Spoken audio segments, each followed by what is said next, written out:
Mette ಹೊಡೆದು ಕಳಿಸ್ತಾನ ಅಲ್ಲಿಂದ ಹೋಗೋ ಮಬ್ಬಡಿಸಿಗೆ ಅಂತ. ಅದು ಮುಂದೆ ಏನ್ರಿ ನಿಮ್ಗೆ ಬೆಳೆದು ಕಾಣಿಸತ್ತಂತ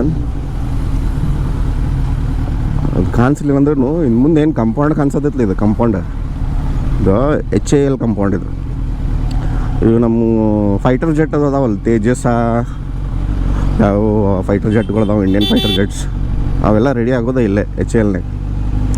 ಟೆಸ್ಟಿಂಗ್ ಮಾಡ್ತಿರ್ತಾರೋ, ನಮ್ಮ ಆಫೀಸ್ ಮೇಲೆನೂ ಹಾರ್ತಾವೆ ಅಂತ. ಅಲ್ಲ ಸಾರಿ, ಗಾಡಿ ಸೌಂಡ್ ಗತ್ತಲೆ ಅಲ್ಲ, ಜೆಟ್ಟದ ಸೌಂಡ್ ಬೇರೆ ಇರ್ತಾವೆ.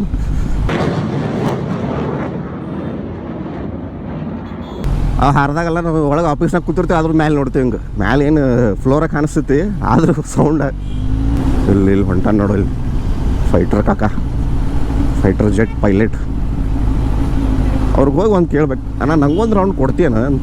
ನಂದು ಈ ಗಾಡಿ ತಗೋ, ನಿಮ್ದು ಜೆಟ್ ಒಂದು ರೌಂಡ್ ಕೊಡಂತ ಹೋಗಿ. ಏನು ಮೆಟ್ಲೆ ಹೊಡೆದು ಕಳಿಸ್ತಾನ ಅಲ್ಲಿಂದ ಹೋಗೋ ಮಬ್ಬಡಿಸಿಗೆ ಅಂತ. ಅವು ಸಣ್ಣಾಗಿದ್ದಾಗ ನಾವು ಮಾಡ್ತಿದ್ವು. ವಿಮಾನಲ್ಲಿ ಮ್ಯಾಲೆಲ್ಲ ಹೊಂಟಿರ್ತಿತ್ತು, ಎಲ್ಲರಿಗೂ ತೋರಿಸೋದು, ಇಮಾನ್ ಅದು ಮುಂದೆ ಹೋಗಿ ಹಿಂದೆ ಬಿಳಿ ಏನು ಬಿಟ್ಕೊಂಡು ಹೋಗ್ತಿತ್ತಲ್ಲ ಅಂತ.